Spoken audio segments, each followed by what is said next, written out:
বিভিন্ন স্বাদের গল্প শুনতে অবশ্যই সাবস্ক্রাইব করুন তোমার আমার গল্প বাড়ি হানাবাড়ি। নমস্কার শ্রোতা বন্ধুরা, আমি ঋদ্ধি রয়েছি তোমাদের সঙ্গে। কেমন আছো? আশা করি সবাই ভালো আছো, সবাইকে ভালো রেখেছো। আজ তোমাদের সামনে নিয়ে এলাম আরও একটি ভয়ঙ্কর ভৌতিক গল্প, লেখক আকাশ গুহর কলমে কায়ান্তর। আজকের গল্প পাঠে কৌশিক। চলো দেরি না করে গল্পটা শুনে নেওয়া যাক। গল্পটি শেষ পর্যন্ত শুনতেই হবে, কারণ এই গল্পের শেষেও রয়েছে তোমাদের জন্য আজকের প্রশ্ন। তাই গল্পটা শেষ পর্যন্ত শোনার অনুরোধ রইল।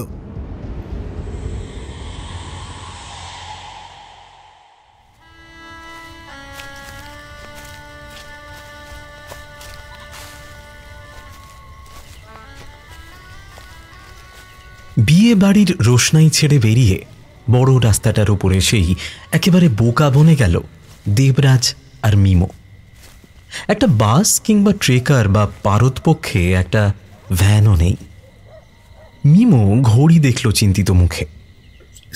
সবে মাত্র সন্ধ্যে 8:30, আর এর মধ্যেই চারিদিক এত নিস্তব্ধ। অজপাড়া গাঁ বটে। দেবরাজের মুখের দিকে তাকাতেই সে চোখ বড় বড় করে বলল, এখনো সময় আছে বলছি, ফিরে চল। এতটা রাস্তা গাড়ি ঘোড়া না পেলে হাঁটতে পারবো না, আগে থেকে বলে দিলাম।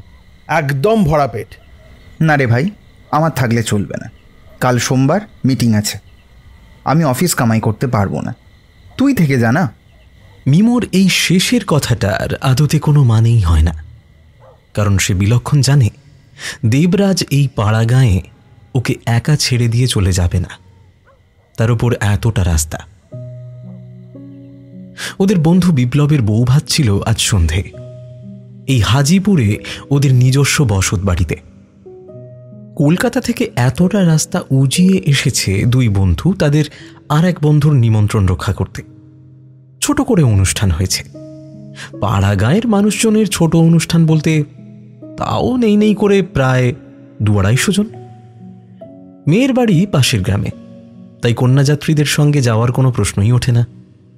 বিপ্লবের তরফ থেকেও কেউ কলকাতার দিক থেকে আসেনি, এরা দুজন ছাড়া। তাই বাড়ি ফিরে যাওয়ার পথে ওদের দুজনের কোনো সঙ্গী জুটল না। অতদূর থেকে ওরাই এসেছে। বিপ্লব ওদের বলেছিল আজকের রাতটা থেকে যেতে। এত রাতে এখান থেকে ট্রেন কলকাতা যেতে যেতেই প্রায় মাঝরাতে বেশি হয়ে যাবে। দেবরাজের কোনো অসুবিধা নেই, তার নিজস্ব ব্যবসা আছে। সপ্তাহের প্রথম দিন দোকান না খুললেও কেউ গাল পাড়তে আসবে না। কিন্তু মিমো সেক্টর 5-এ একটা কর্পোরেট অফিসে চাকরি করে, ওকে ফিরতেই হতো। হাজিপুরে ওরা যে আগে আসেনি তা নয়, তবে খুব বেশিবার আসেনি। বিপ্লব ওদের কলেজের বন্ধু, সেই সময় থেকে মোটামুটি 3-4 বার যাতায়াত করেছে এখানে। সেই সূত্রেই দেবরাজ জানে এদিকে রাস্তাঘাট তেমন ভালো নয়। কলকাতা থেকে বেশ দূরে হওয়ায় এখনো অনেক জায়গায় ইলেকট্রিসিটি পৌঁছয়নি ঠিক করে। রাতের দিকে ট্রেন একেবারে ফাঁকা যায়। চুরি ছিনতাই এমনকি খুন হয়ে যাওয়াটাও অস্বাভাবিক কিছু নয়। আজকাল মানুষ মানুষকে অকারণেই খুন করে আনন্দ পায়। আচ্ছা, টিভি সংবাদপত্রে দেখা যায় সে সমস্ত খবর। এমতাবস্থায় একা বন্ধুকে ছেড়ে সে কি করে চলে যায়? খানিকক্ষণ অপেক্ষা করল ওরা রাস্তার একপাশে দাঁড়িয়ে।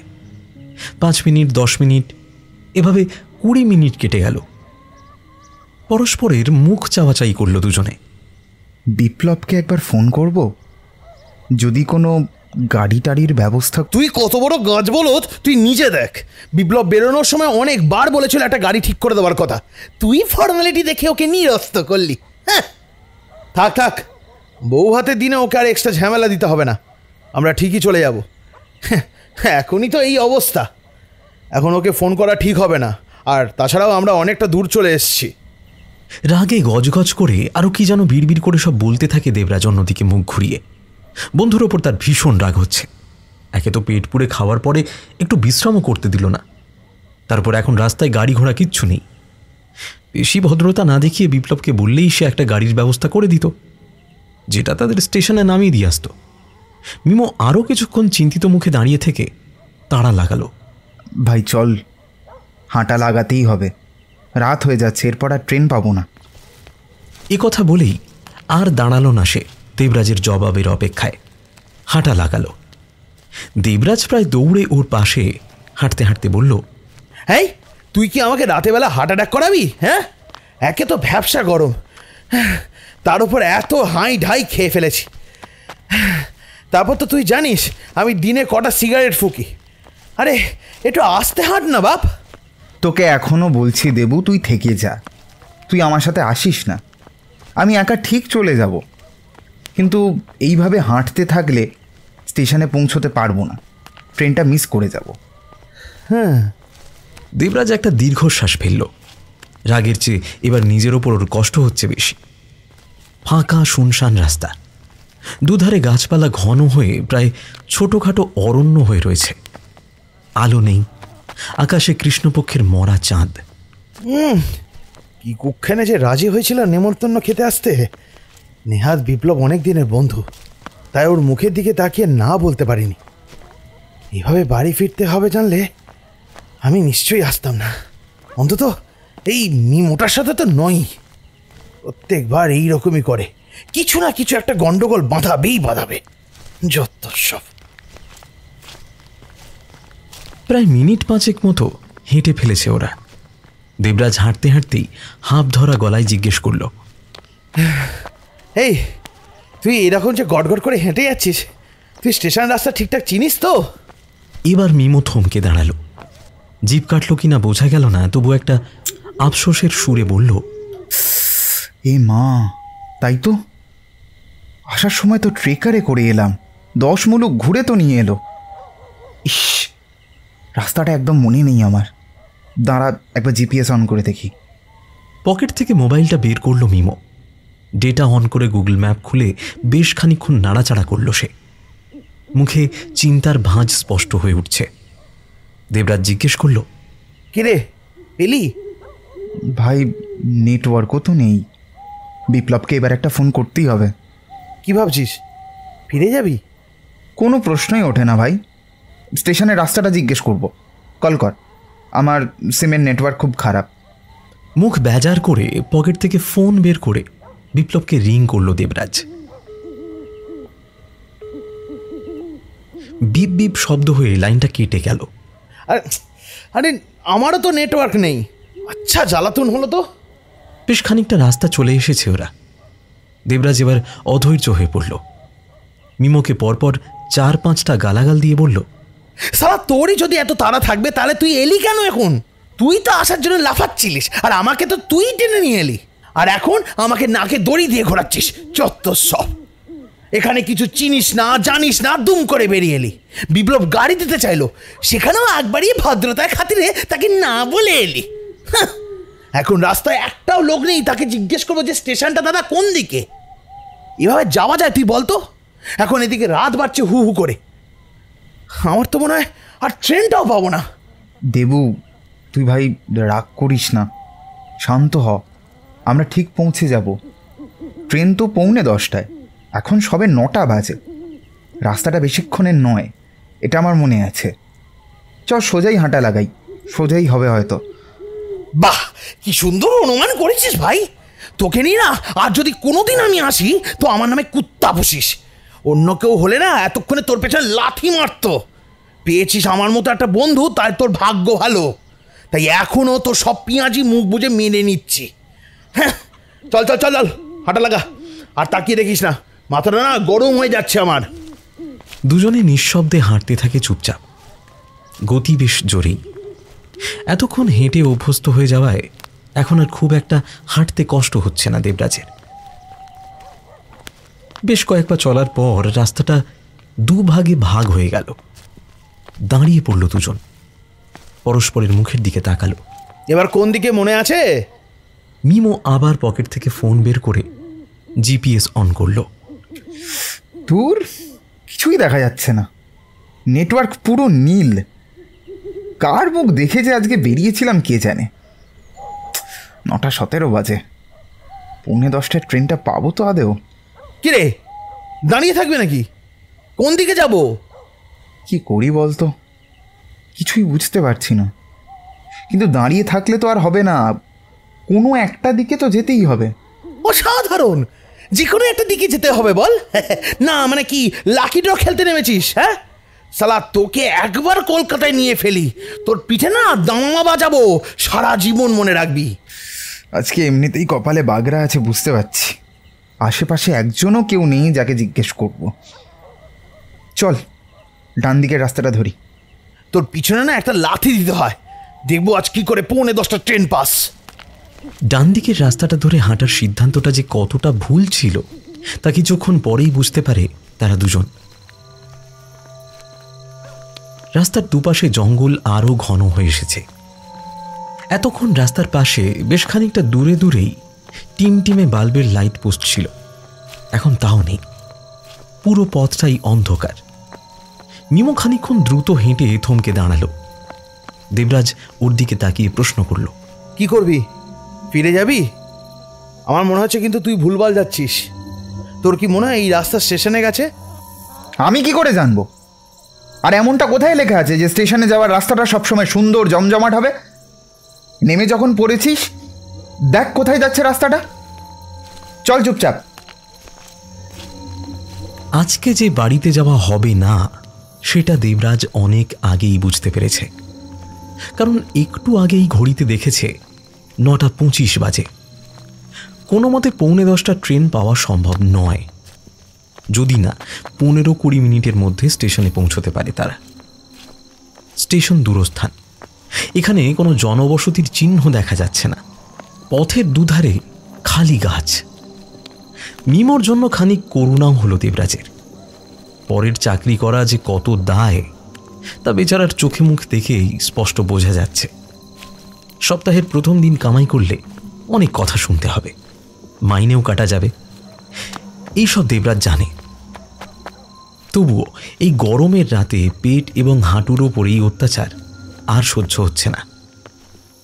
হাজিপুর যে এমন জায়গা তা ওরা দুজনেই জানত, কিন্তু এতটা গণ্ড গ্রাম সেটা জানত না। নিঃশব্দে পথ চলছে মুখ বুজে দুজনেই। হঠাৎ মিমো কাঁধ খামচে ধরল দেবরাজের। সে আগে হাঁটছিল, থেমে পেছনে ঘুরে বিরক্ত হয়ে জিজ্ঞেস করল, আরে আবার কি হলো? সামনে ওটা কে রে? কেউ একজন যাচ্ছে না?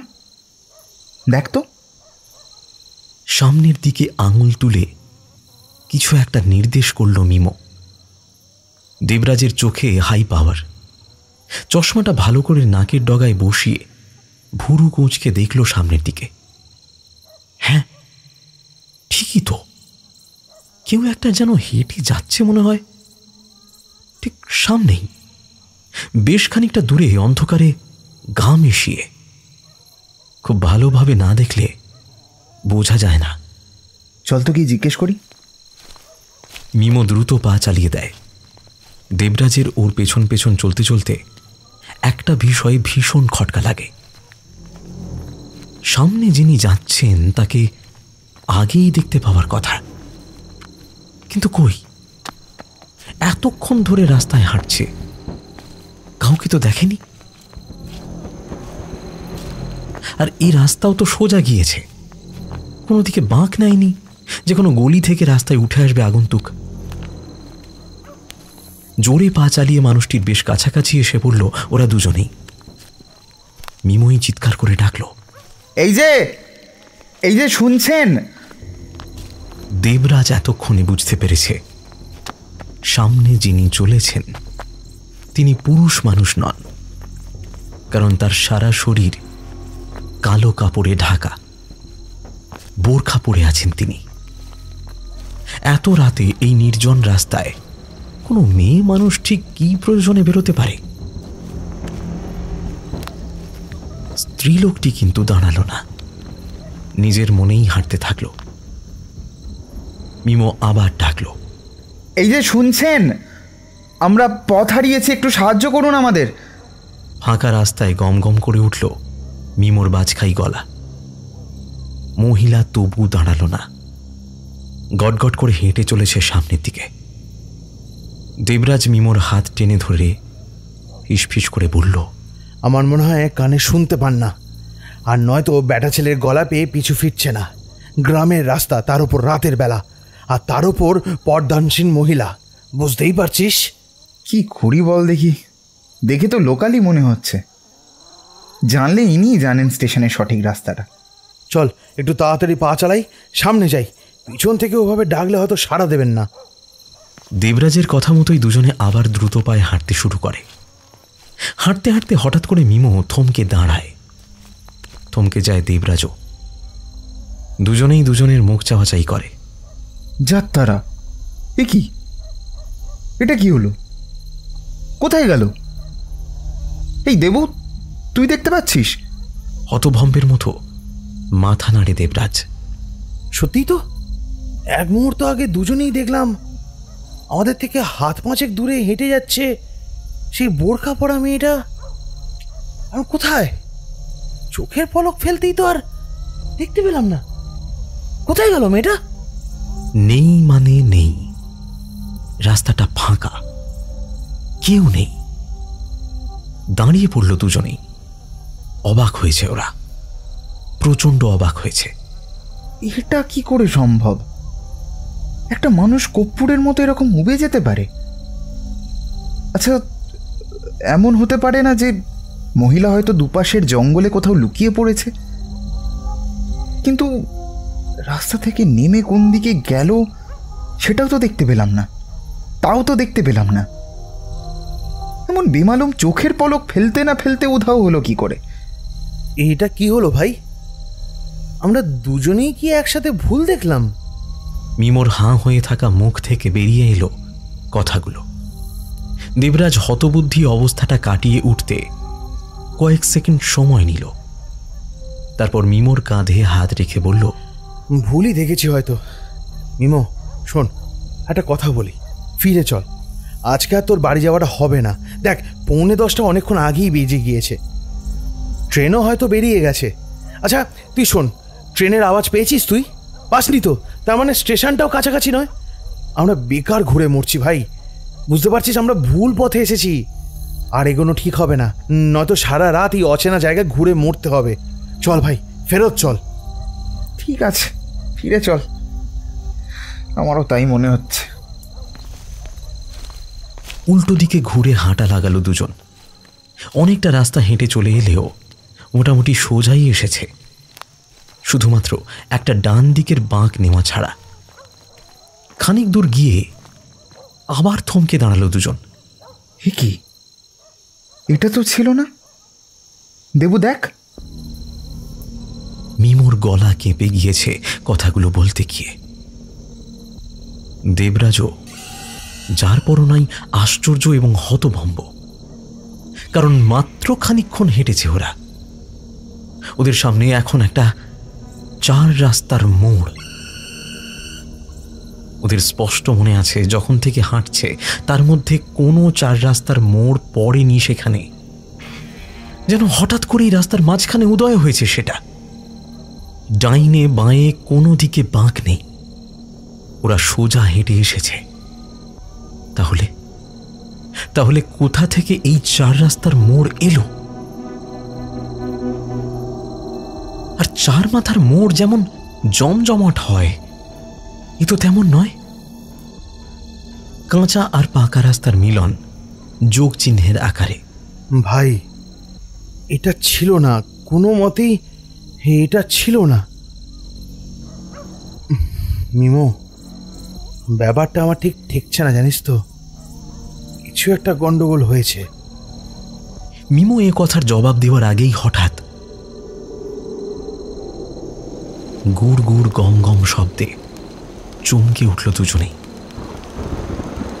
কোথা থেকে হঠাৎ করে এই গরমে এক ঝলক ঠান্ডা কনকনে বাতাস গাছপালার মাথা ঝাঁকিয়ে দিয়ে গেল। রাস্তায় উড়িয়ে নিল ধুলোর ঝড়। আকাশের দিকে তাকালো দুজন। যে একখণ্ড মরা চাঁদ ছিল, তাকে কখন যেন এক বিশাল কালো মেঘ রাহুর গ্রাসের মতো ঢেকে ফেলেছে। বিদ্যুৎ চমকে উঠল 2 বার।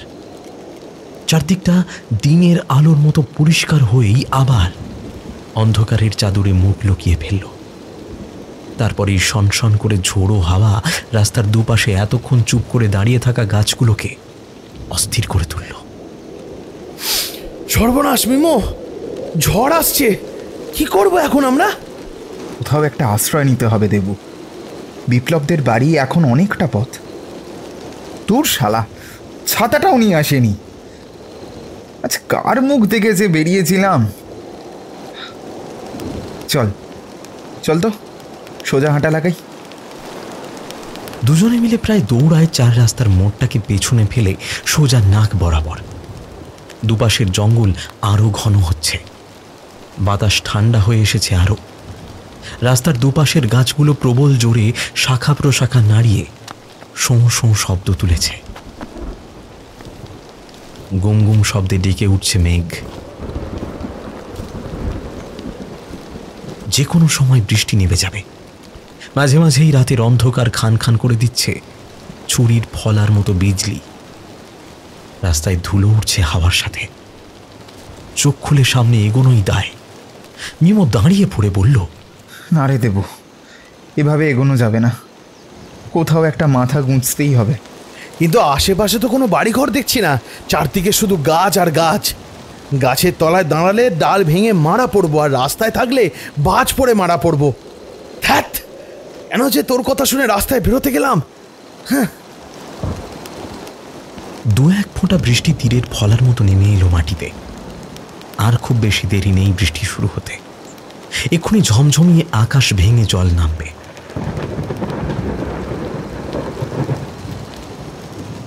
কড়কড় শব্দ করে বাজ পড়ল অদূরেই কোথাও। কানে তালা লেগে যাওয়ার জোগাড়। ওদের দুজনের প্রচণ্ড অসহায় লাগছে। শেষমেশ প্রাণটা হাতে নিয়ে বাড়ি ফিরতে পারলে হয়। মিয়া, আপনারা কারা? ঘাড়ের প্রায় পেছনে গম গমে কণ্ঠস্বর পেয়ে চমকে উঠে দুজনেই পেছনে তাকালো। কেউ একজন এসে দাঁড়িয়েছে পেছনে। সে মূর্তির ছায়া ছায়া অবয়ব দেখে দুজনেই শিউরে উঠল, যেন হঠাৎ করে মাটি খুঁড়ে উদয় হয়েছে এই মূর্তি। কখন যেন পেছনে এসে দাঁড়িয়েছে সে। আবার গমগমে কণ্ঠস্বরে কথা ভেসে এলো, এই বাদলার রাতে এখানে দাঁড়িয়ে আপনারা কি করছেন? ঠিক এই সময় আরো একবার বিদ্যুৎ চমকে উঠল। আগন্তুকের মুখ এবং চেহারা কিছুক্ষণের জন্য স্পষ্ট হয়ে উঠল ওদের দুজনের চোখে। লম্বা আলখাল্লা পরিহিত ঢ্যাঙা একজন লোক। শুকনো শরীরে সেই কালো আলখাল্লা যেন বাঁশের মাথায় বাঁধা কালো পতাকার মতো উঠছে। উস্কো খুস্কো লম্বা চুল কাঁধে নেমে এসেছে, মাথায় ফেজ টুপি, সুচালো দাড়ি বুক ছুঁয়েছে। নিতান্ত বয়োবৃদ্ধ লোকটির মুখে অজস্র বলিরেখা এবং প্রথম দর্শনেই দেবরাজের চোখ গিয়েছে বৃদ্ধের চোখের দিকে। শিউরে উঠেছে সে। ওই চোখের দিকে তাকিয়ে থাকা যায় না, কারণ বাঁদিকের চোখটা নষ্ট। যে একটা চোখ ভালো আছে, সেই চোখের দৃষ্টি বড় কুটিল এবং সন্দেহ উদ্রেককারী। আমরা এই গ্রামে একজনের বাড়িতে নিমন্ত্রণ খেতে এসেছিলাম। স্টেশনে যাওয়ার রাস্তাটা খুঁজছি, আমরা হারিয়ে ফেলেছি। সেই লোকটা খানিক ঝুঁকে পড়ে ওদের দুজনকে ভালোভাবে দেখে নিল যেন। তারপর আবার সেই শুকনো শরীর থেকে বেরিয়ে আসা বেমানান ভারী কি কণ্ঠস্বরে বলল, স্টেশন? রাতে ট্রেন তো বেরিয়ে গিয়েছে। এই আবহাওয়ায় আপনারা আজ বেরিয়েছেন কেন? আর তাছাড়া অতি সাহসীও এই পথে আসবার সাহস করে না। স্টেশন তো এ পথে নয়। লোকটাকে দেখে বেশ অস্বস্তি হচ্ছিল দেবরাজের, কিন্তু তবুও এমন বিপদের সময় অচেনা পথে একজন স্থানীয় লোক পাওয়া গেছে এই ভরসা। দ্বিধা ঝেড়ে ফেলে সে বলে ওঠে, আশেপাশে কোনো গৃহস্থের ঘর বা নিদেন পক্ষে মন্দির বা চণ্ডী মণ্ডপ কিছু আছে? বুঝতেই পাচ্ছেন এখন মাথা গোজাটা ভীষণ জরুরি, না হলে। এখানে কোনো জনবসতি নেই মিয়া, কিন্তু খানিক এগিয়ে এই জঙ্গলের মধ্যে একটা পুরানা মাজার আছে। আমি ওখানেই থাকি, ফকির মানুষ। আপনারা চাইলে ওখানে রাত কাটাতে পারেন। এই ঝড় জলের মধ্যে আর দাঁড়িয়ে থাকবেন না। আসুন আমার সঙ্গে, আসুন। মিমো একবার দেবরাজের মুখের দিকে তাকালো। মুখে একটা নিমরাজি ভাব স্পষ্ট। দেবরাজ নিজেও বুঝতে পেরেছে সেটা। সে নিজেও এই ভীতিপ্রদ চেহারার লোকটার সঙ্গে কোথাও যেতে রাজি নয়, কিন্তু তবু করার কিছু নেই। হাতের লক্ষ্মী এখন পায়ে ঠেললে আরো বড় বিপদে পড়তে হবে। ছোট ছোট ধারায় বৃষ্টি পড়তে আরম্ভ করেছে। ধন্যবাদ, আন্তরিক ধন্যবাদ আপনাকে, খুব ভালো হলো। চলুন তাহলে। আলখাল্লা পড়া লোকটি গটগট করে হেঁটে এগিয়ে গেল। পেছন ঘুরে একবার কেবল বলল, আসুন আমার সাথে। দেবরাজ এগোতেই মিমো হাত চেপে ধরল বন্ধুর। চোখে জিজ্ঞাসু দৃষ্টি। অনেক তারা করিস না তো, এখানে দাঁড়িয়ে থাকলে এমনিই মারা পড়বো। তার চেয়ে চুপচাপ চল, যদি মাথা গোজার ঠাঁই পাওয়া যায় কোনোভাবে রাতটা কাটানো যাবে। অনিচ্ছা সত্ত্বেও দেবরাজের সঙ্গে পা মেলায় মিমো। ওরা তিনজন দ্রুত পায়ে হাঁটতে থাকে। খানিক দূর গিয়ে ফকির হঠাৎ রাস্তার থেকে নেমে জঙ্গলের মধ্যে ঢুকে পড়ে। ঘুটঘুটে অন্ধকার, গাছগাছালির তৈরি চাঁদোয়ার ভেতর। তার উপর বৃষ্টি শুরু হয়েছে। ঝড়ে গাছগুলো মাথা দোলাচ্ছে। পকেট থেকে মোবাইল ফোন বের করে দুজনেই ফ্ল্যাশ লাইট জ্বালতে যাবে, এমন সময় ফকির দাঁড়িয়ে পড়ে বাজখাই গলায় বলে উঠল, আলো জ্বালাবেন না, একদম আলো জ্বালাবেন না এখানে। ঢাবা চাকা খেয়ে গেল ওরা দুজনেই। কিন্তু ফকির বাবা, যদি সাপ খোপ কিছু কামড়ে দেয়? সামনে খুদার ঘর, পীর রহমতুল্লাহর মাজার। এখানে কোনো সাপ বা অন্য জীবজন্তু আপনাদের ক্ষতি করতে পারবে না। নিশ্চিন্ত হয়ে আসুন আমার সঙ্গে। অদ্ভুত লোকটা, অদ্ভুত সব কথাবার্তা তার। বাধ্য হয়ে নিরস্ত হতে হলো দুজনকে।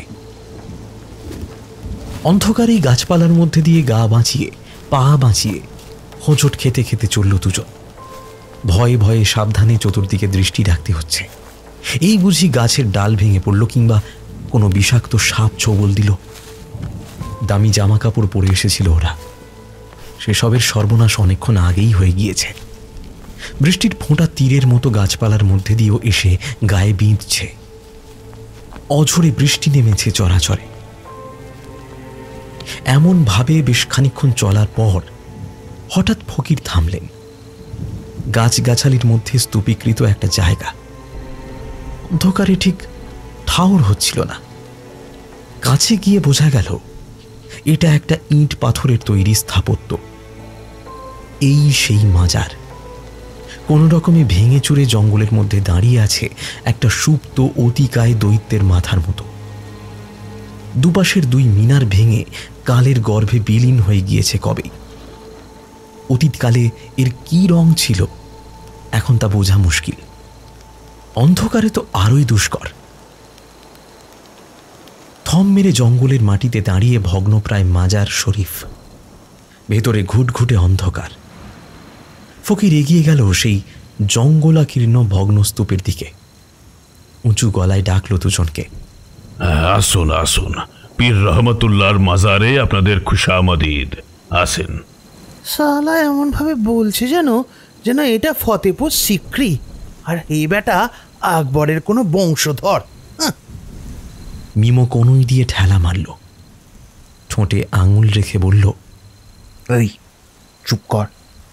একটু আগে আমাকে বলছিলিস না যা পেয়েছি তাই নিয়ে খুশি থাকতে?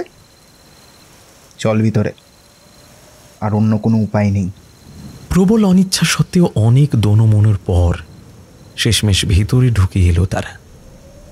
জঙ্গলের রাস্তার তুলনায় মাজার শরীফের ভেতরটা তুলনামূলক পরিষ্কার।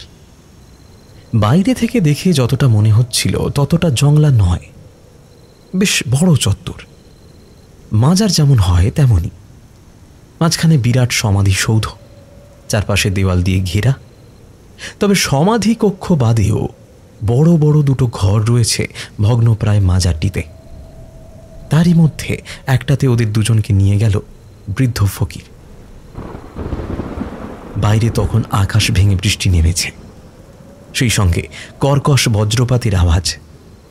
তার সঙ্গে যোগ হয়েছে ঝড়ের তাণ্ডব। অবর্ণনীয় অপার্থিব এক পরিবেশ। গাছগাছালির সমারোহে প্রবল বৃষ্টির সাথে তৈরি হয়েছে কুহেলিকা। ঠান্ডায় হি হি করে কাঁপছে ওরা দুজন। জামা কাপড় গায়ের সঙ্গে সেঁটে গেছে বৃষ্টিতে ভিজে। ফকির ওদেরকে ঘরের মেঝেতে একটা চাটাই পেতে বসতে দিল। তারপর বলল, আপনারা এখানে তশরিফ রাখেন, আমি আলো নিয়ে আসি। ফকির বেরিয়ে গেল। ফিরে এলো খানিকক্ষণ পর, হাতে কেবলমাত্র একটা জ্বলন্ত মোমবাতি। মোমবাতিটা এনে ঘরের এক কোণে রাখার সময় আরও একবার দেবরাজ দেখল ফকিরের মুখটা। এমনভাবে ভাবতে নেই, তবুও কি কুৎসিত দেখতে লোকটাকে। অন্ধ চোখটা সাদা ঘোলাটে, আলাদা করে মণি এবং সাদা অংশ বোঝারই উপায় নেই। তবুও দেখে কেমন যেন মনে হয় ওই চোখ দিয়ে তিনি সব দেখছেন। চোখের দৃষ্টি বড্ড বেশি মর্মভেদী। মোমবাতিটা এক কোণে রেখে ফকির উঠে দাঁড়িয়ে বলল, আপনারা একটু অপেক্ষা করেন, আমি কিছু খাবার আর শুকনো গামছা দিয়ে দিচ্ছি। ফকির বাবা, আপনি আমাদের জন্য যা করেছেন তা অনেক। দয়া করে আর ব্যস্ত হবেন না, আমরা খাওয়া দাওয়া করেই বেরিয়েছিলাম। আমরা এখন আর কিচ্ছু খাবো না। আপনারা আমার মেহমান। পীর রহমতুল্লাহর মাজারে আপনারা এসে কিছু দানা পানি না গ্রহণ করলে পীর বাবার রূহ কষ্ট পাবেন। সামান্য কিছু খান, আমি ফকির মানুষ, ও জিয়াদা মেহমান নওয়াজি কি আর করতে পারি। আর বেশি কথা বাড়ালো না ওরা দুজন। ফকির ঘরের বাইরে বেরিয়ে গেল। মোমবাতির শিখাটা দপদপ করে কাঁপছে। ঘরের মধ্যে ছোট ছোট জাফরি কাটা জানলা, তার মধ্যে দিয়ে ঝোড়ো হাওয়া ঢুকে পড়ছে ঘরের মধ্যে। ফকির বাইরে গেছে অনেকক্ষণ হলো, তার আসার নামই নেই। কতক্ষণ যে এভাবে বসে রইল ওরা দুজন কে জানে। মিমো ঘড়িতে সময় দেখল ঠিক রাত 11টা। সময় যেন দ্রুত ফুরিয়ে যাচ্ছে। অবশ্য তাহলেই ভালো। এই অদ্ভুত জায়গাটায় এই অদ্ভুত লোকটার সাথে রাত কাটাতে একদমই ভরসা পাচ্ছে না দুজন। ঠিক করলো তারা দুজনেই সারা রাত জেগেই কাটিয়ে দেবে, এই ঘরের মেঝেতে বসেই। ঘুমোনো চলবে না। ফকিরকে দুজনের কেউই ভরসা করতে পারছে না। প্রথমত তার অদ্ভুত ভয় উদ্রেককারী চেহারা, দ্বিতীয়ত তার রহস্যময় কথাবার্তা। সব মিলিয়ে কেমন যেন গোল মেলে একটা ব্যাপার। দেবরাজ ফিসফিসিয়ে মিমোকে জিজ্ঞেস করল, আচ্ছা, লোকটাকে তুই এখানে তখন আসতে দেখেছিলিস? মানে হঠাৎ করে পিছনে এসে দাঁড়ালো কখন বলতো? এ কি, আমি ভাবলাম তুই দেখেছিস। আমি দেখিনি, তুইও দেখিসনি। সত্যি হঠাৎ করে এসেই উপস্থিত হয়েছিল। তবে একটা জিনিস খেয়াল করেছিস, আমাদের সাথে আজ পরপর বেশ কিছু ব্যাখ্যাতীত ঘটনা ঘটেছে। যেমন ধর, ওই বোরখা পরা মহিলার হঠাৎ করে রাস্তা থেকে ভ্যানিশ হয়ে যাওয়া, বা রাস্তার মাঝে হঠাৎ করে 4 রাস্তার মোড় উদয় হওয়া। তারপরে এই রহস্যময় লোকটা, দেখ যেন মেঘ না চাইতেই জল।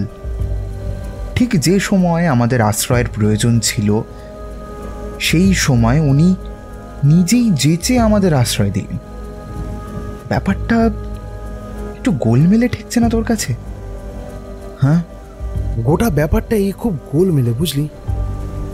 আমার এখানে থাকার কোনো ইচ্ছাই ছিল না, কিন্তু নেহাত পথে কুকুর বিড়ালের মতো ঝড়জলে মরতে চাই না, তাই এখানে এলাম। থাক, যা হয়েছে হয়েছে। এই নিয়ে বেশি কথা না বলাই ভালো। আর তো মাত্র কয়েকটা ঘন্টা বাকি আছে, কোনো ক্রমে কাটিয়ে দেবো। সকাল হওয়ার আগেই এখান থেকে পালিয়ে যাব। পকেট থেকে মোবাইলটা বের করে একবার দেখে নেয় দেবরাজ। তারপর ফিসফিসিয়ে বলে, এখনো নেটওয়ার্ক নেই। বাড়িতে একবার জানাতে পারলাম না যে আমরা ফিরছি না, চিন্তা করতে পারে। দেবরাজের কথা শেষ হতে না হতেই মোমবাতির শিখাটা হঠাৎ দুবার কেঁপে উঠল, প্রায় নিভে যায় আর কি। ঠিক সেই সময় যে ঘরটায় ওরা বসেছিল সেই ঘরের দরজায় দুটো দীর্ঘ ছায়া পড়ল। সতর্ক দৃষ্টিতে ওরা তাকালো সেদিকে। টান টান সোজা হয়ে বসল। এ তো ফকির নয়, আপাতমস্তক কালো বোরখায় ঢাকা দুজন এসে দাঁড়িয়েছে দরজায়। একজনের হাতে দুটো থালা আর একজনের হাতে দুটো নতুন গামছা আর একটা বড় জলের ঘটি। অবাক হয়ে গেল দেবরাজ। মুখ থেকে বেরিয়ে এলো, আপনারা? দুই মূর্তি দেবরাজের প্রশ্নের কোনো উত্তর দিল না, কেবল নিঃশব্দে দরজা দিয়ে ঘরের মধ্যে ঢুকে এলো দুজনে। ধীর পায়ে এগিয়ে এসে দেবরাজ আর মিমোর সামনে নামিয়ে রাখলো খাবারের থালা দুটো, আর হাত থেকে নামিয়ে রাখলো দুটো গামছা। ওরা দুজনেই ফ্যাল ফ্যাল করে তাকিয়ে রইল দুই মহিলার মুখের দিকে। আপাতমস্তক পুরোটাই ঢাকা, শুধু চোখের জায়গাটুকু খোলা। মিমোর সামনে খাবারের থালাটা রাখতেই দুই মহিলার একজনের সঙ্গে চোখাচোখি হয়ে গেল ওর। মোমবাতির কাঁপা আলোয় আধো অন্ধকারে মিমো কি দেখল সে নিজেও জানে না, কিন্তু এক মুহূর্তের জন্য ওর বুকটা যেন কেঁপে উঠল মহিলার চোখে চোখ পড়তেই। মানুষের চোখ এত বড় হয়? এমন অস্বাভাবিক বড় উজ্জ্বল চোখ কখনো কারোর দেখেনি মিমো। মাছ বাজারে কেটে রাখা কাতলা মাছের মাথাটা যেমন ড্যাপ ড্যাপ করে চেয়ে থাকে, এ যেন অনেকটা সেরকম। চোখের দুই প্রান্ত যেন মুখ ছাড়িয়ে বাইরে বেরিয়ে গিয়েছে। এটুকুই দেখার অবকাশ পেল মিমো। থালা গামছা নামিয়ে দুজন মহিলা আবার ধীর পায়ে হেঁটে বেরিয়ে গেল দরজা দিয়ে। দেবরাজ থালার দিকে চেয়ে রয়েছে। অল্প কিছু খাওয়ানোর কথা বলে ফকির তো বেশ এলাহি আয়োজন করেছেন। পিতলের মাজা চকচকে থালায় শোভা পাচ্ছে বিভিন্ন রকমের উত্তম ঘিয়ে ভাজা মিষ্টি, গজা, বালুশাই, দু তিন রকমের ফল, পরোটা, ক্ষীর, ভাজা সেমাই। খাবারের গন্ধে ভুর ভুর করছে ঘরটা। এত কম সময়ের মধ্যে এত কিছু আয়োজন করলো কারা? এই দুই মহিলা। কিন্তু এই সব করতেও তো বেশ সময় লাগার কথা। তারা তো একটু আগে এসেছে, যেন জানতই তারা এখানে আসবে, আজ রাতে আশ্রয় নেবে। তাই যেন বহুক্ষণ আগে থেকেই খাবার দাবার তৈরির ওই প্রস্তুতি চলছিল। অদ্ভুত ব্যাপার। যাই হোক, চিন্তাটাকে বেশিক্ষণ মাথার মধ্যে খেলালো না দেবরাজ। সেই কখন খেয়েছে। সত্যি কথা বলতে এতক্ষণ হাঁটাহাঁটি করে বেশ খিদে পেয়ে গিয়েছে ওর। মিমোকে ঠেলা মেরে বলল, কানা ফকির তো বেশ ভালোই আয়োজন করেছে রে, একেবারে এলাই ব্যাপার। নে গামছা দিয়ে মাথা গা মুছে নে, তারপর খেয়ে নে। কিন্তু মিমো সে কথার কোনো উত্তর দিল না। সে কেমন বিহবলের মতো চেয়ে রয়েছে দরজার দিকে। এইমাত্র দুই মহিলা যেখান দিয়ে বেরিয়ে গেল সেই দিকে। দেবরাজ আবার ঠেলা মেরে জিজ্ঞেস করল, কি হয়েছে? কি দেখছিস ওখানে? মিমো সম্বিত ফিরে পেয়ে বলল, ভাই, তুই মেয়ে দুটোর চোখের দিকে তাকিয়েছিলি? মানে খামোখা অচেনা মানুষের চোখের দিকে তাকাতে যাবো কেন? মিমো যেন কি একটা বলতে গিয়েও বলল না, চুপ করে গেল। তার বদলে বলল, তাও ঠিক। তারপর দুজনেই গামছা দিয়ে মাথা গা মুছে যতটা পারল থালার খাবার পেট ভরে খেয়ে নিল। অতি সুস্বাদু বললেও কম বলা হবে, যেন প্রাচীনকালের নবাবী দরবারের কোনো অভিজ্ঞ খানসামার হাতে তৈরি পাকোয়ান। খাওয়া শেষ হলে ঘটি থেকে সুশীতল জল পান করে কলজে ঠান্ডা হলো ওদের। বাইরে অঝোর ধারায় বৃষ্টি পড়ে চলেছে তখনও। কোনো এক জাদু বলে যেন ওদের খাওয়া শেষ হওয়ার ঠিক সঙ্গে সঙ্গেই ফকির ঘরে ঢুকে এলো, একেবারে ওদের সামনে এসে দাঁড়ালো। এই প্রথম ওরা দুজনেই একটা বিশ্রী গন্ধ পেল ফকিরের গা থেকে। আলখাল্লাটা কতদিন ধোয় না কি জানে, কিন্তু ঠিক ঘামের বোটকা গন্ধ নয়, অন্যরকম একটা গন্ধ। কিন্তু কিসের গন্ধ সেই মুহূর্তে মনে পড়ল না কারোরই। তবে বিজাতীয় একটা গন্ধ বেরোচ্ছে ফকিরের গায়ের থেকে। বমি ঢেলে বেরিয়ে আসতে চায়। ফকির দুহাত কচলে বিশ্রীভাবে দাঁতগুলো বের করে হেসে জিজ্ঞেস করলেন, পেট ভরে খেয়েছেন তো মিয়ারা? দেবরাজ ঘাড় নাড়ে। তারপর জিজ্ঞেস করবে নাকি করবে না, করেও দুম করে প্রশ্ন করে বসে, আচ্ছা, যারা দুজন খাবার দিয়ে গেলেন তারা কে ছিলেন?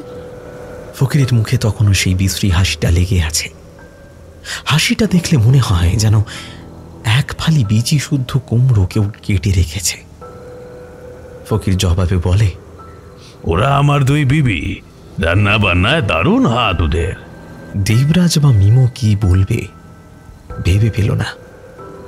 মাথা নিচু করে রইল। নিজেকে ফকির বলে পরিচয় দিল, অথচ এদিকে একজন নয় দুজন বিবি। তারিফযোগ্য ব্যাপার বটে।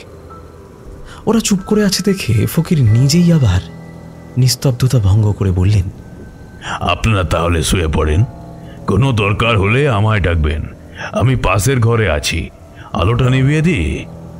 আরে না না, দুজনেই একসঙ্গে না না করে উঠল। ফকির ব্যাপারটা দেখে বেশ মজা পেল মনে হয়। ঠোঁটের কোণে একটা তির্যক ব্যঙ্গের হাসি ফুটিয়ে বলে উঠল, মিয়ারা কি ভয় পাচ্ছেন? পীর রহমতুল্লাহর মাজারে আপনাদের কোনো ভয় নেই, নিশ্চিন্তে রাত্রিবাস করেন। এখানে কেউ আপনাদের কিছু করতে পারবে না, কারণ এখানে কেবল আমরা তিনজন ছাড়া আর কেউ থাকে না। এই কথাটা বলে ফকির দাঁত বের করে ওদের দিকে খানিকক্ষণ স্থিরভাবে তাকিয়ে রইল। ওদের দুজনের ভুরু কুঁচকে গেছে, হাঁ করে তাকিয়ে রয়েছে ফকিরের মুখের দিকে। তারপর ফকির হঠাৎ করে ঘুরে দাঁড়িয়ে দরজা দিয়ে বেরিয়ে যেতে যেতে বলল, আমি আসি, ঘুমন আপনারা। ফকির চলে যেতে ওরা পরস্পর পরস্পরের মুখ চাওয়াচাই করল। দেবরাজ ফিস ফিসিয়ে বলল, মালটার মাথার তার কি একটু কাটা আছে? হ্যাঁ, হবে হয়তো। তবে একটা জিনিস ভেবে দেখ দেবু, মোমবাতি নেভানোর কথা বলতে আমরা দুজনেই কেমন আপত্তি করে উঠলাম। এটার কারণ কি? আমাদের কি সত্যি এখানে কমফোর্টেবল লাগছে? এটাকে কি বলা যায় বলতো? আশঙ্কা, ভয়, অস্বস্তি, নাকি অন্য কিছু? দোহাই তোর, এখন আর ওই দার্শনিক কথাবার্তা তোর শুরু করিস না। যাই হোক না কেন, আজকে রাতটা এখানে কাটাতে হবে। তবে একটা কথা আমি কিছুতেই বুঝতে পারছি না, এত খাবার এত কম সময়ের মধ্যে, মানে রান্না করে নেক্সট টু ইম্পসিবল, তাই না? এক্স্যাক্টলি, ঠিক এটাই আমি তোকে বলতে চেষ্টা করছি। এখানে কিছু একটা গন্ডগোল আছে। বিপ্লবদের বাড়ি থেকে বেরোনোর সময় থেকে কিছু একটা ফ্যাক্টর কাজ করছে, যেটা আমরা ধরতে পারছি না। এই রাস্তা হারানো, হঠাৎ করে চৌরাস্তার উদয় হওয়া, ঝড় বৃষ্টি, পথ হারানো, বোরখা পরা মহিলা উধাও হওয়া। এই ভালো কথা, বোরখা পরা মহিলা। দেবু, তোর মনে পড়ছে একটু আগে আমাদেরকে দুজন খাবার দিয়ে গেল? সেই দুজন মহিলার মতোই দেখতে লাগছিল না ওই রাস্তায় দেখা মহিলাটাকে? সেও তো বোরখা পরেছিল এদের মতোই। ধুর, বোরখা পরলে সবাইকে একই রকম লাগে, এটা কোনো বড় ব্যাপার না। কিন্তু যাই হোক, এসব নিয়ে এত মাথা ঘামাস না। সকাল হলে দেখবি সব ব্যাখ্যা খুঁজে পাবি। কি করবি? ঘুমাবি? দেবরাজ ততক্ষণে আধশোয়া হয়ে বসে পড়েছে।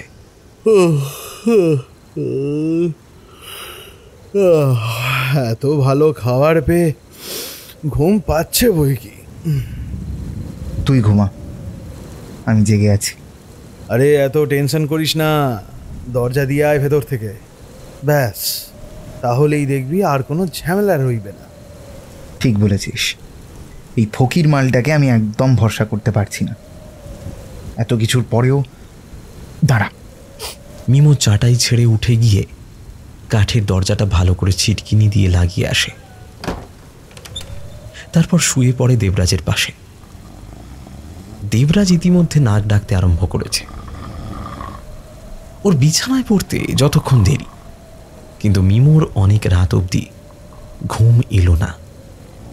বাইরে অশান্ত পরিবেশ, ঝড় বৃষ্টির তাণ্ডব, থেকে থেকে মুহুর্মুহু বজ্রপাত। কিছুতেই দু চোখের পাতা এক করতে পারছে না। উসখুস করেই অনেকটা সময় পার হয়ে গেল মিমোর।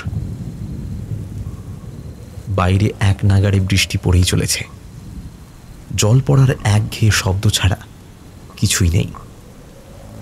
হঠাৎ সেই শব্দ ছাপিয়ে অনেক রাতের দিকে অন্য কোনো একটা শব্দ মিমোর চোখের পাতায় একটু একটু করে নেমে আসা ঘুমটাকে আবার ছুটিয়ে দিল। চাটাইয়ের উপর উঠে বসল সে। ঘরের মোমবাতিটা কমে অর্ধেক হয়ে গিয়েছে। বাইরে ঝড় বৃষ্টির তাণ্ডব তখনও কমেনি। আজকে যেন মহাপ্রলয় নেমেছে পৃথিবীতে। কিন্তু সেই সমস্ত ছাপিয়েও কান খাড়া করে মিমো যেটা শুনতে পেল সেটা হলো কান্নার শব্দ।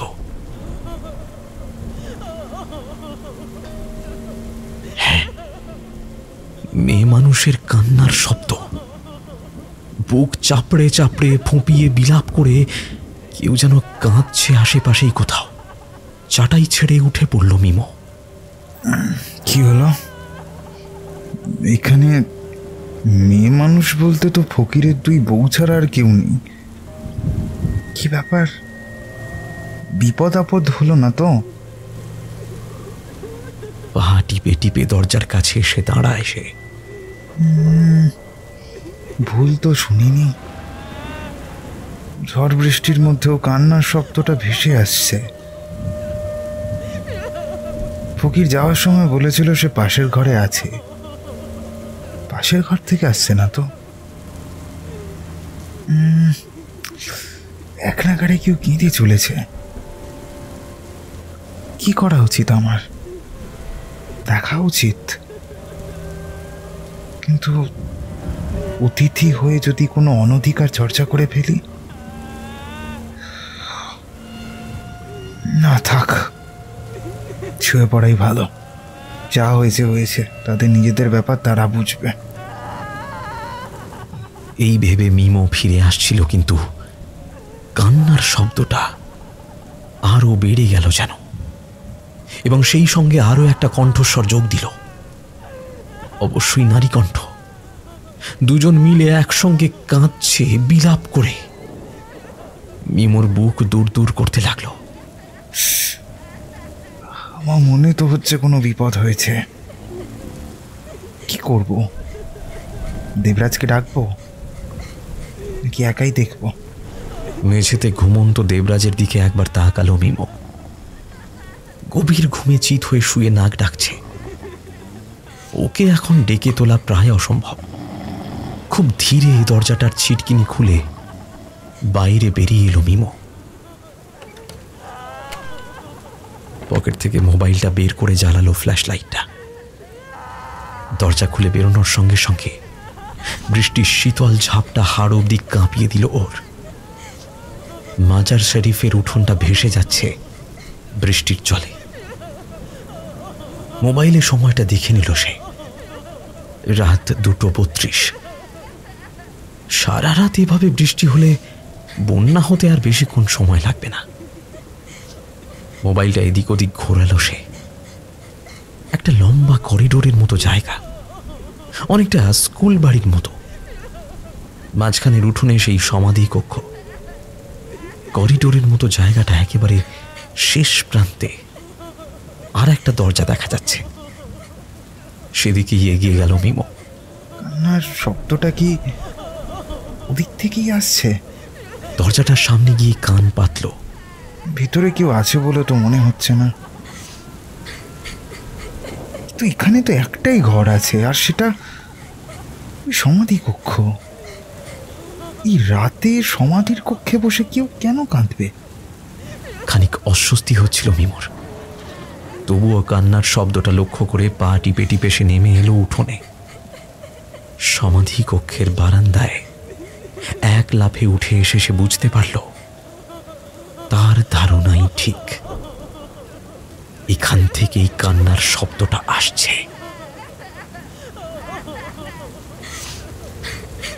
বেশ বড় সমাধি কক্ষ।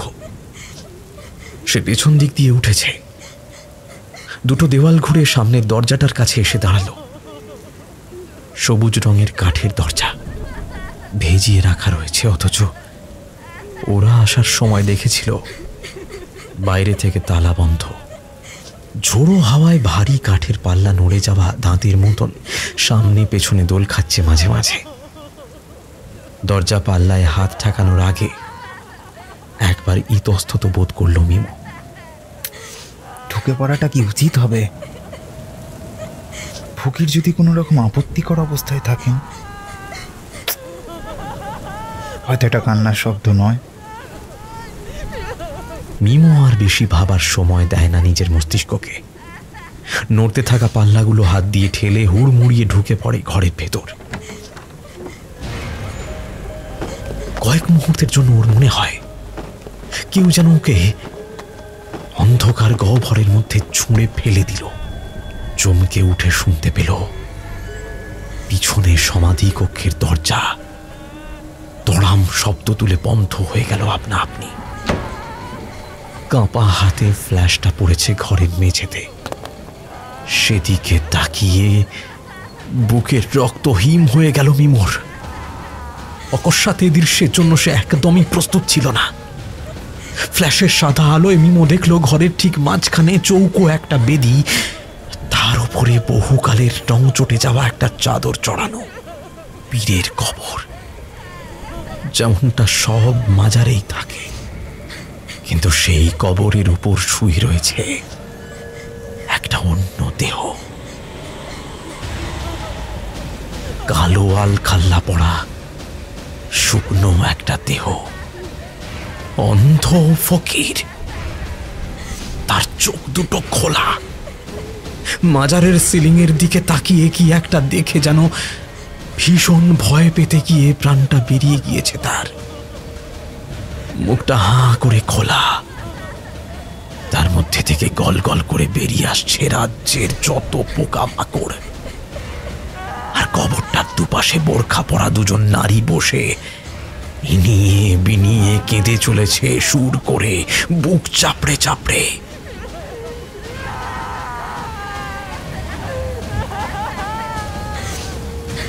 মিমো ঢুকে পড়ায় তাদের কান্না বন্ধ হয়েছে।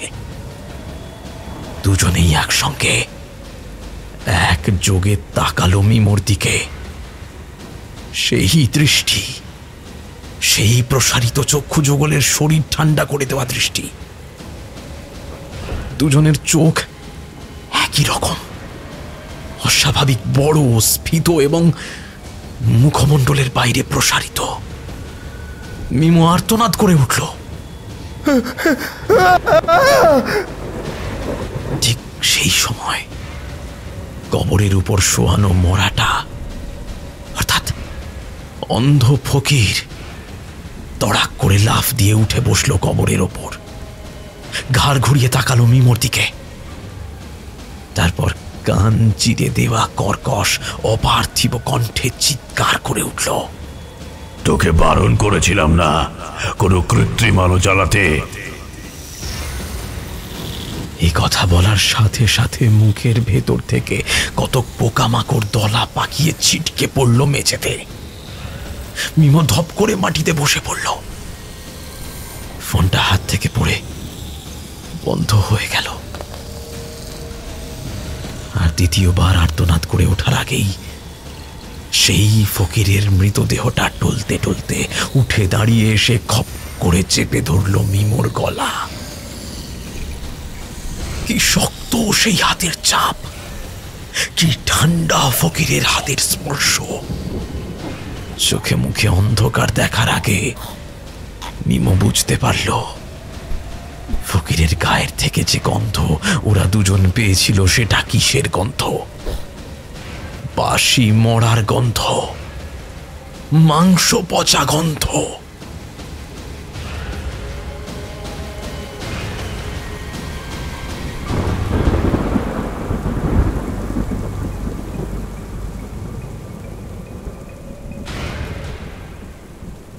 ঘুমের মধ্যেই শিরশিরে ঠান্ডায় কুঁকড়ে যাচ্ছিল দেবরাজ। দু একবার ঘুমটা পাতলাও হয়ে আসছিল ঠান্ডার কারণে। শেষমেশ ঘুম থেকে উঠে বসল সে। ঘুমের চটকাটা ভাঙতেই দুটো জিনিস তৎক্ষণাৎ চোখে পড়ল ওর। প্রথমত, ঘরে মোমবাতিটা জ্বলতে জ্বলতে শেষ হয়ে গিয়েছে কিংবা নিভে গিয়েছে। ঘরটা ঘুটঘুটে অন্ধকার। দ্বিতীয়ত, পায়ের দিকের দরজাটা হাঁ করে খোলা। দমকা জলো হাওয়া হু হু করে ঢুকে পড়ছে ঘরের মধ্যে। তাই এত শীত করছিল তার। ঘুম জড়ানো গলায় পাশে শোয়া মিমোকে ডাকল। আয়, কিরে দরজা কে খুললো রে? ওই কিরে? কোনো সাড়া নেই। হাতড়ে মোবাইল খুঁজে ফ্ল্যাশ অন করে দেবরাজ আবিষ্কার করল চাটাইতে সে একাই শুয়ে আছে। পাশে মিমো নেই। লাফ দিয়ে উঠে দাঁড়ালো দেবরাজ। মোবাইলটা ঘরের চারদিকে বোলালো। না, মিমো কোথাও নেই। স্ক্রিনে টাইম দেখল, রাত প্রায় 3টে বাজে।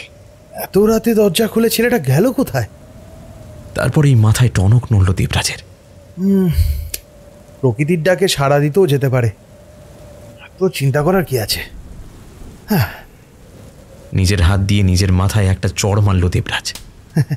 আসলে পরিবেশটাই এমন, এমন খারাপ ভাবাটাই স্বাভাবিক।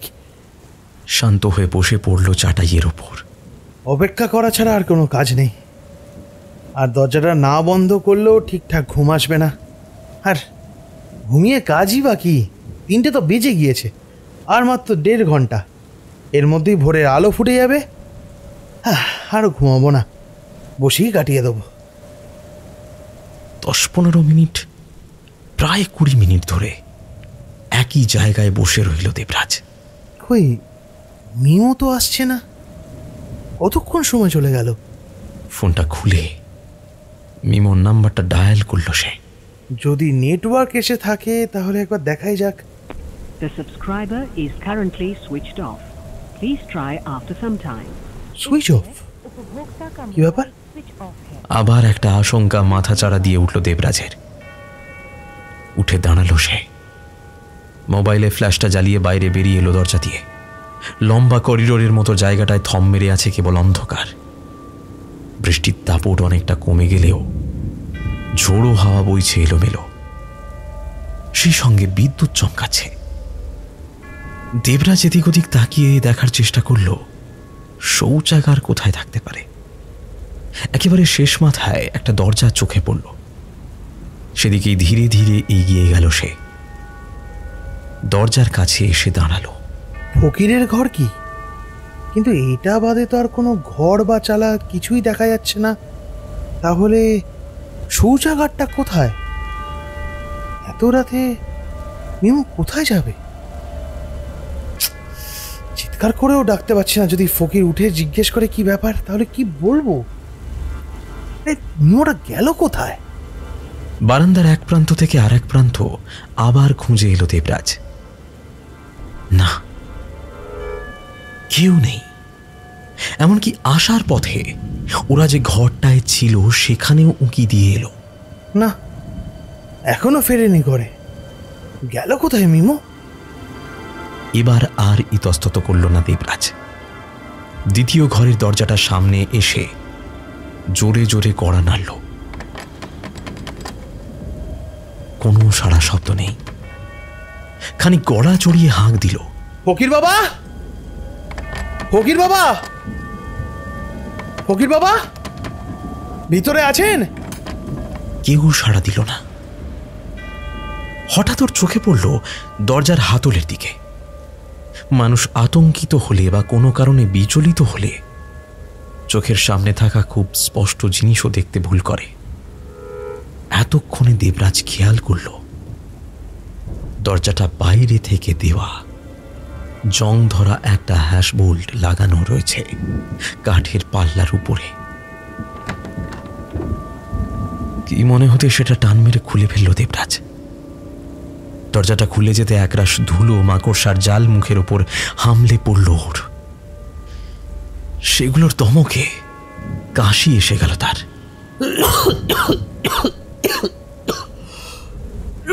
ধুলো ঝেড়ে কাশি দমন করে কোনো রকমে ঘরের ভেতর ঢুকে এলো সে। মোবাইলের ফ্ল্যাশটা ঘুরিয়ে ঘরের চারিদিকে তাকিয়ে তাজ্জব বনে গেল সে। এই ঘরে কি কোনো মানুষ থাকে?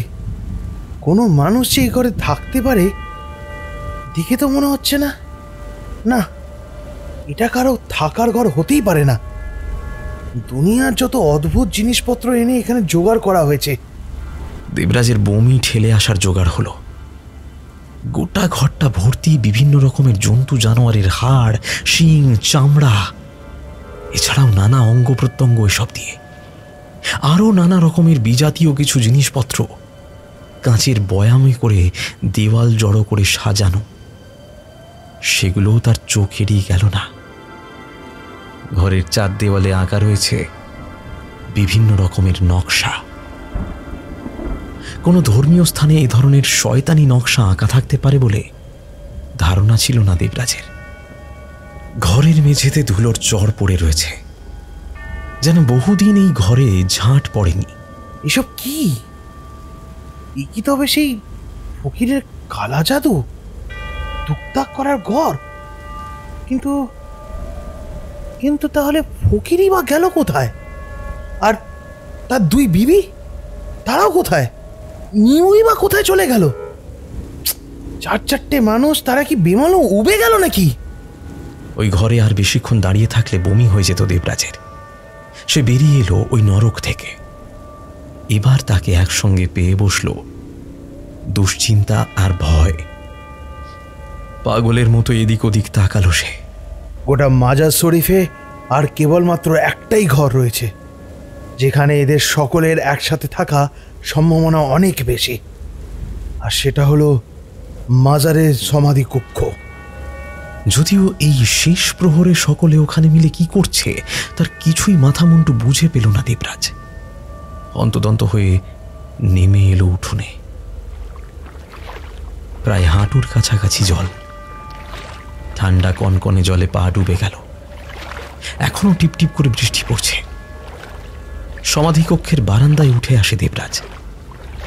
ঠিক সেই সময় মোবাইলের ফ্ল্যাশ লাইটটা বন্ধ হয়ে গেল। হাতের তালুতে দুবার আছড়েও ফ্ল্যাশ লাইটটা জ্বলল না। কি মুশকিল, চার্জটাও এখনই শেষ হতে হলো। ফোনটাকে পকেটে ঢুকিয়ে অন্ধকারেই সমাধিকক্ষের বারান্দা ধরে এগোতে থাকে দেবরাজ। মাঝে মাঝে বিদ্যুৎ চমকে উঠে দিনের আলোর মতন পরিষ্কার করে দিচ্ছে সবকিছু। প্রধান দরজার সামনে এসে দাঁড়ালো সে। ভেতরে মোমবাতি জ্বলছে, বাইরে থেকে বোঝা যায়। দরজা সামান্য ফাঁক হয়ে রয়েছে। কি হচ্ছে নাকি এসব? দরজাটা ফাঁকা করে ঢুকে পড়বো? না, সেটা উচিত হবে না। দরজায় কান পাতল দেবরাজ। ভেতরে দুর্বোধ্য কোনো ভাষায় চাপা ফিসফিসানির শব্দ শোনা যাচ্ছে, আর পাওয়া যাচ্ছে নারী কণ্ঠের খলখল করে চাপা হাসির শব্দ।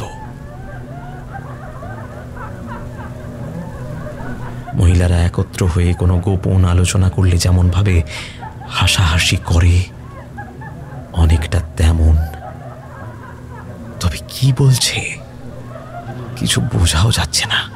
তবে কি ফকির সাহেবের দুই বিবি? আচ্ছা, কোনো অপ্রীতিকর দৃশ্যের মুখোমুখি হতে হবে না তো দরজা খুলে গেলে? আরো বেশ কিছুক্ষণ দরজায় কান পেতে দাঁড়িয়ে থাকে দেবরাজ। হঠাৎ করে সবকিছু কেমন যেন স্তব্ধ হয়ে যায়, আর শোনা যাচ্ছে না কারোর কথা বা হাসির আওয়াজ। তবে কি ভিতরের লোকজনরা টের পেয়ে গেছে আমার আগমন? কিন্তু মিমো কোথায়? দেবরাজ আর নিজের মাথা ঠান্ডা রাখতে পারে না। ক্যাঁচ শব্দ করে পুরনো কাঠের দরজা খুলে যায়। ভেতরে প্রায় হুমড়ি খেয়ে পড়ে দেবরাজ। সামনের দৃশ্যটা দেখে বরফের মতো জমে যায় সে। চোয়াল ঝুলে প্রায় যেন বুকের কাছে নেমে আসে তার। সামনে পীরের কবরের ওপর হাত পা ছড়িয়ে শুয়ে আছে মিমো। আধবোজা চোখ আর বেরিয়ে থাকা জিভ দেখেই স্পষ্ট বোঝা যায় ওর দেহে আর প্রাণ নেই। সম্ভবত শ্বাসরোধ করে মারা হয়েছে ওকে। কবরের চারধারে জ্বলছে 4টি মোমবাতি। দুই পাশে প্রহরীর মতো দাঁড়িয়ে বোরখা পরা 2 মহিলা, ফকিরের 2 বিবি। আর মিমোর বুকের ঠিক ওপরটাতে বসে রয়েছে কালো আলখাল্লা পড়া শুষ্ক এবং মৃতবৎ একটা শরীর। সেই অন্ধ ফকির। দেবরাজ চিৎকার করে উঠল, মিমো! চকিতে দেবরাজের দিকে ঘুরে তাকালো ফকির। ফকির বললে ভুল হবে, ওটা একটা লাশ, পচা গলা একটা লাশ। বিভিন্ন জায়গা থেকে চামড়া মাংস খুলে পড়েছে, গায়ের চামড়া ফ্যাকাশে সাদা। দেবরাজকে দেখে খলখল করে হেসে উঠল সেই পিশাচটা। হাড় হিম করে দেওয়া কণ্ঠস্বরে বলে উঠল, তোর বন্ধুকে আর ডেকে কোনো লাভ নেই। তোর বন্ধু বেঁচে নেই। আজ থেকে ওর নামে আর ডাকবি না ওকে। এখন ওই হলো আমি হলাম ও। দেবরাজ কাঁপতে কাঁপতে পড়ে গেল মাটিতে। ওর চোখের সামনে এমন একটা দৃশ্য ঘটে গেল যা কেউ কখনো দেখেছে না নিজের কানে শুনেছে। সেই ফকিরের রূপ ধরে থাকা পিশাচটা মিমোর মৃতদেহের মুখটা 2 হাত দিয়ে ফাঁক করে ধরল। তারপর পাশে দাঁড়িয়ে থাকা 2 বোরখা পরা মূর্তির উদ্দেশ্যে বলল, ওর সাথে এবার তোমরা বুঝে নাও, আমি আজ থেকে স্বাধীন। মুক্তি মুক্তি আনন্দ। সমাধি কক্ষ কাঁপিয়ে অট্টহাস্য করে উঠল পিশাচ। তারপর নিজের শরীরটাকে কিভাবে যেন সংকুচিত করে মিমোর খোলা মুখের মধ্যে দিয়ে মাথাটা ঢুকিয়ে দিল ওর মুখের মধ্যে। তারপর গোটা শরীরটা সাপের মতো ঢুকে গেল মিমোর মুখ দিয়ে। সঙ্গে সঙ্গেই মিমোর দেহটা একটা বিদ্যুতের ঝটকা খেয়ে উঠে বসল। তারপর ঘাড় ঘুরিয়ে তাকালো দেবরাজের দিকে। দেবরাজের চৈতন্য লোপ পাচ্ছে ধীরে ধীরে। সে চাইছে এই ঘর থেকে ছুটে পালাতে, কিন্তু ওর শরীরটা ক্রমশ ভারী হয়ে মাটির সঙ্গে টেনে রাখছে ওকে। সে জানে না যেগুলো সে দেখছে সেগুলো কি দুঃস্বপ্ন নাকি বাস্তব। মিমোর মৃতদেহটা ওর দিকে তাকিয়ে আকর্ণ হাসি হাসল। তারপর ঠোঁট দুটো নড়ে উঠল ওর। ভেতর থেকে যে কথা বলছে সে মোটেই মিমো নয়। দেবু, তুই ঠিক বলেছিলিস। আজকে পথে না বেরোলেই ভালো হতো। এই দেখ, আমাকে এই ফকির খেয়েছে, এখন তোকেও এরা খাবে। খলখল করে এক অপার্থিব অট্টহাস্য ভরিয়ে তুলল ঘরটাকে। কবরের 2 পাশে দাঁড়ানো 2 বোরখা পরা মূর্তি এবার এগিয়ে এলো দেবরাজের দিকে। তারাও হাসছে। নারী কণ্ঠের শীতল কান চেরা সে হাসির শব্দ শুনলে শরীরের রক্ত জল হয়ে যায়। দেবরাজ দেখল বোরখার আড়াল থেকে জলজল করছে তাদের দীর্ঘ প্রসারিত 2টি চোখ। আর পীরের কবরের উপর বসে দাঁত বের করে চওড়া হাসি হাসছে ওর বন্ধু মিমো।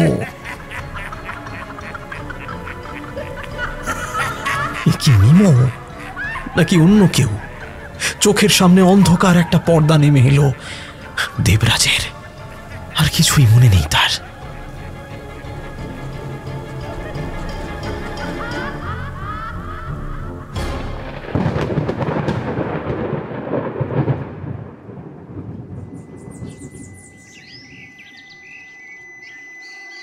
মাজারের উঠোনে কাদামাটির মধ্যে মাখামাখি হয়ে শুয়ে যখন সকালে চোখ খুলল, তখন নিজেই বিশ্বাস করতে পারল না সে এখনো বেঁচে আছে।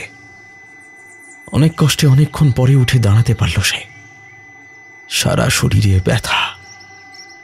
খানিক ধাতস্থ হতেই মনে পড়ল মিমোর কথা। মাথাটা ভার হয়ে রয়েছে তার। গতকাল রাতে যা দেখেছিল তা কি স্বপ্ন?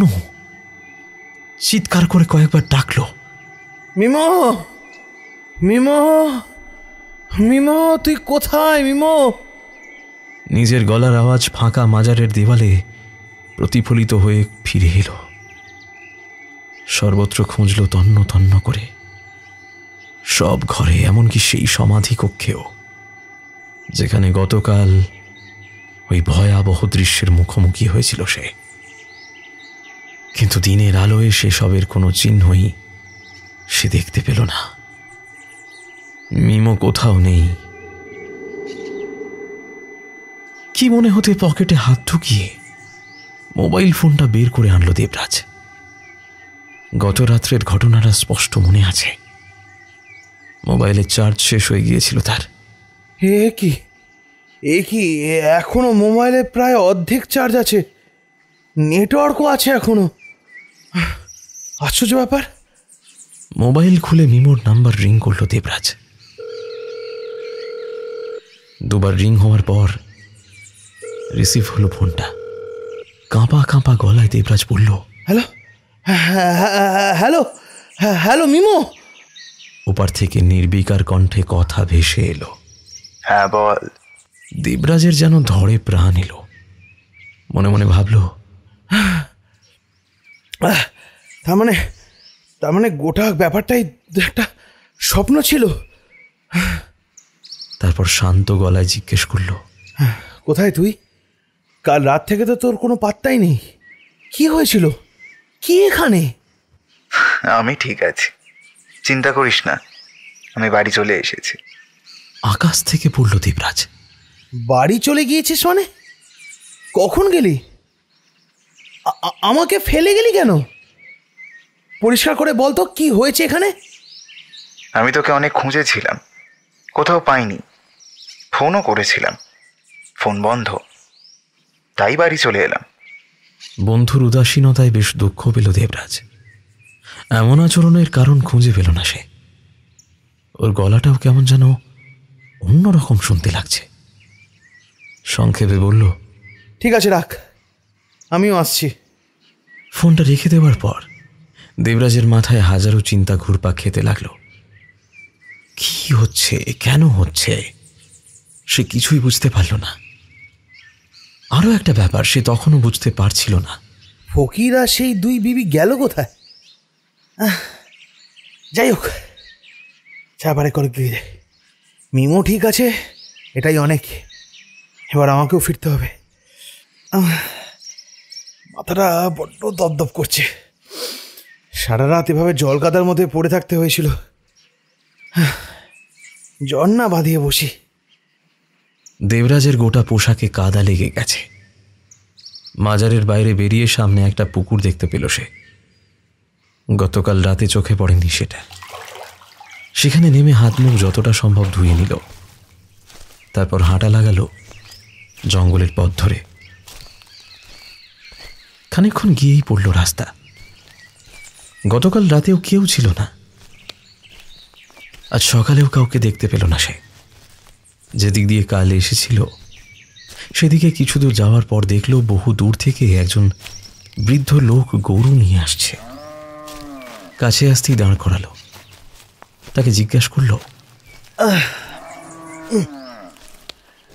এই যে দাদা, শুনছেন? বলতে পারবেন স্টেশনটা কোন দিকে? লোকটা যেন দেবরাজকে দেখে ভূত দেখার মতন করে উঠল। তারপর সন্দিগ্ধ দৃষ্টিতে ওর দিকে তাকিয়ে প্রশ্ন করল, আপনি কে? এখানে কি করতেছেন? যতটুকু সংক্ষেপে বলা যায় গত রাতের সমস্ত ঘটনাই সে খুলে বলল লোকটাকে। অবশ্যই ওই সমাধি কক্ষের ভয়াবহ দৃশ্যাবলীর কথা বাদ রাখল সে। লোকটা চোখ বড় বড় করে সব শুনল। দেবরাজের কথা শেষ হলে তারপর বলল, আল্লাহর রহমতে আপনি খুব বাঁচান বেঁচে গিয়েছেন বাবু। পীর রহমতুল্লাহর মাজার অভিশপ্ত জায়গা। এ পথে কোনো মানুষ আসে না রাতের বেলায়। দিনের বেলা তো এ পথ মারাতে মানুষ ভয় পায়। আপনি কাল রাতে যা দেখেছেন সবই সত্যি। মানে? লোকটা হাঁটতে হাঁটতে বলল, চলেন, এখানে দাঁড়িয়ে এত কথা বলে লাভ নেই। আপনার স্টেশনের রাস্তা দেখিয়ে দিচ্ছি আমি। যেতে যেতে সবটা বলছি আপনাকে। আপনারা বড় বাঁচান বেঁচে গেছেন বাবু। আপনার বন্ধু সকাল সকাল উঠে পালিয়ে বুদ্ধিমানের মতো কাজ করেছে। হাজিপুরের এই পীর রহমতুল্লাহর মাজারের অনেক দুর্নাম। এক অভিশপ্ত জায়গা বাবু। এখানে এক ফকির থাকতো, তার এক চোখ অন্ধ ছিল। মানে থাকতো মানে? এখন সে কোথায়? আপনি কাল রাতে যাকে দেখেছেন সে ফকির নয়। ওই লোকটা মারা গেছে 2 সপ্তাহ আগে। এই মাজারের মধ্যে সে শয়তানের সাধনা করত। জিন পরিদের নিয়েছিল তার বসবাস। 2 খান জিনকে নিজের বশে করে রেখেছিল লোকটা। ওর ভয়ে রাস্তা দিয়ে কোনো লোক যেত না। সপ্তাহ 2 আগে ঝড় জলের রাতে বাজ পড়ে ওই মাজারের ভেতরেই লোকটা মারা গিয়েছিল। দাফন কবর কিচ্ছু হয়নি। শয়তানের পুজো করলে তার আত্মা তো আর জান্নাতে যায় না, তার আত্মা চলে যায় শয়তানের কাছে। তাই মরার পর লোকটা পিশাচ হয়ে জেগে উঠেছে। গাঁয়ের লোক মুখে শুনেছি ওকে অনেকেই নাকি দেখেছে এই পথে। এমনকি এমনি এ রাস্তা কেউ মারাতো না। এরপর এই পথে যাতায়াত আরো বন্ধ হয়ে গেল।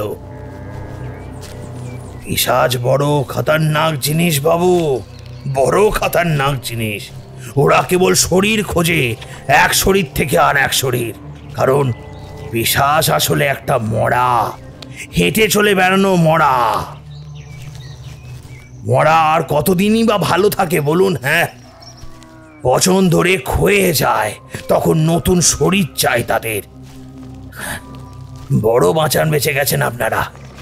ওই যে 2 বিবির কথা আপনি বললেন, সেটা কোনো বিবি টিবি না, ওটা ফকিরের পোষা 2 জিন। আল্লাহর কৃপা অসীম, আপনি বেঁচে গেছেন। পালিয়ে যান বাবু, এখান থেকে পালিয়ে যান, আর কখনো এ মুখ হবেন না। এই বলে লোকটা ওকে একটা রাস্তা দেখিয়ে তাড়াতাড়ি সেখান থেকে চম্পট দিল গরু সমেত। দেবরাজ কিছুই বুঝতে পারল না লোকটার কথার মাথা মুন্ডু।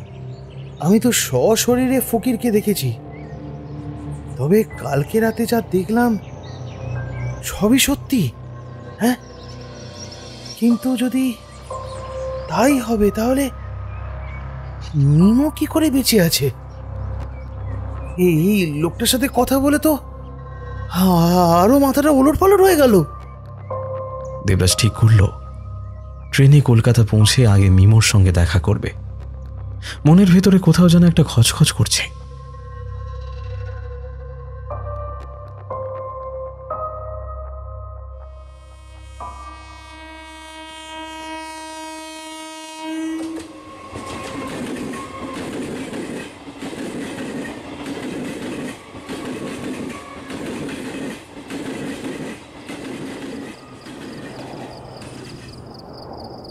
দেবরাজ দেখা করেছিল মিমোর সঙ্গে। হাওড়ায় ট্রেন থেকে নেমে বাসে করে মিমোর ক্যানিং স্ট্রিটের বাড়িতে যখন দেবরাজ দরজায় বেল বাজিয়েছিল তখন সন্ধে হয়ে গিয়েছিল। অনেকক্ষণ পরে দরজা খুলেছিল মিমো। পুরোটা নয়, দরজার পাল্লা অর্ধেক ফাঁকা করে মুখ বাড়িয়ে বলেছিল, আরে এ কি তুই এখানে এখন? মিমো ক্যানিং স্ট্রিটের এই ভাঙাচোরা বাড়িটায় একটা ঘর খুব কম টাকায় ভাড়া নিয়ে থাকে। এ বাড়িতে আলো বড্ড কম, স্যাঁতস্যাঁতে নোনা ধরা সব দেওয়াল। আশেপাশে আরো কয়েক ঘর ভাড়াটে।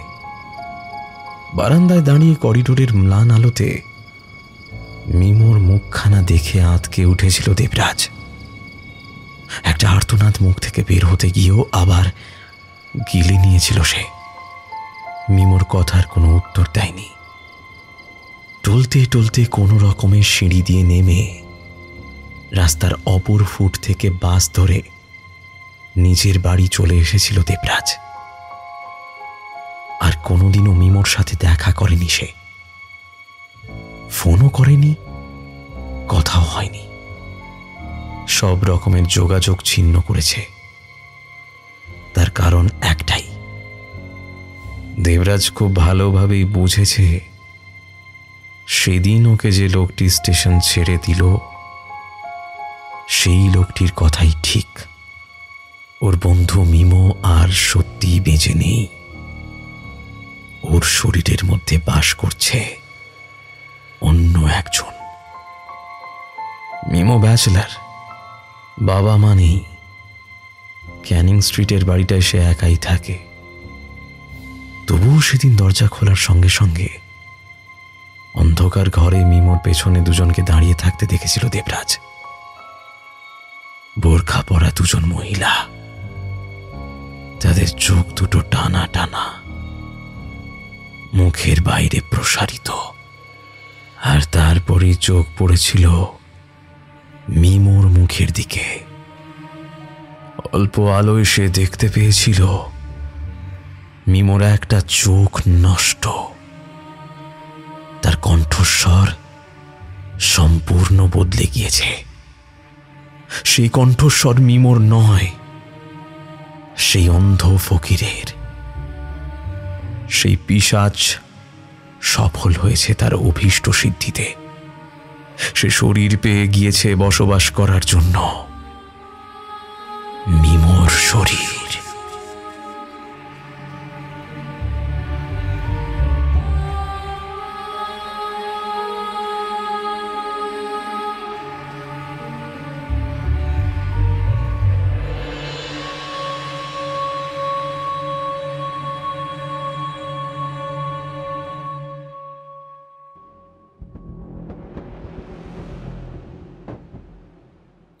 শেষ হলো লেখক আকাশ গুহর কলমে কায়ান্তর।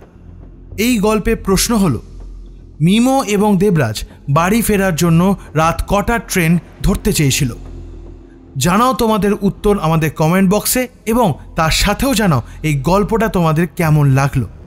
আজকের গল্প পাঠে কৌশিক, অন্যান্য চরিত্রে রক্তিম, পার্থদা এবং আমি ঋদ্ধি।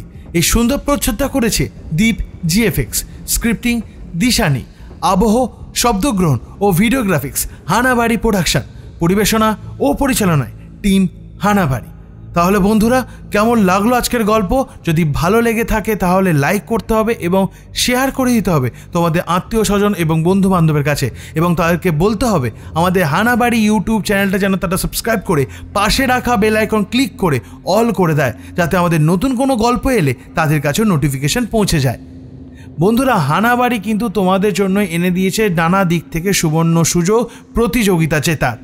1, প্রশ্ন উত্তর প্রতিযোগিতা, আর 2, গল্প লেখা প্রতিযোগিতা। এই গল্প লেখা প্রতিযোগিতার সম্বন্ধে জানতে গেলে আমাদের হানাবাড়ি ফেসবুক পেজটাকে ফলো করে সমস্ত ডিটেলস সেখান থেকে জানতে হবে। যারা গল্প লিখতে চাও তারা কিন্তু এই ইভেন্টে অংশগ্রহণ করতে পারো। কে বলতে পারে তোমরাও জিততে পারো হানাবাড়ির তরফ থেকে আকর্ষণীয় পুরস্কার। আর তোমাদের জেতা গল্পগুলোই আনবো আমরা অডিও রূপে হানাবাড়ি ইউটিউব চ্যানেলে। আর আগের মাসে হানাবাড়ি প্রশ্ন উত্তর প্রতিযোগিতার ফলাফল খুব তাড়াতাড়ি হানাবাড়ি ইউটিউব কমিউনিটিতে পোস্ট হয়ে যাবে। চোখ রেখো হানাবাড়ি ইউটিউব কমিউনিটি পোস্টে। তাহলে বন্ধু, আজ আসি, দেখা হচ্ছে পরবর্তী কোনো গল্পে। ততদিন ভালো থেকো, সুস্থ থেকো, হানাবাড়ি পাশে থেকো, সাবধানে থেকো আর ভয়ে থেকো। শুভরাত্রি।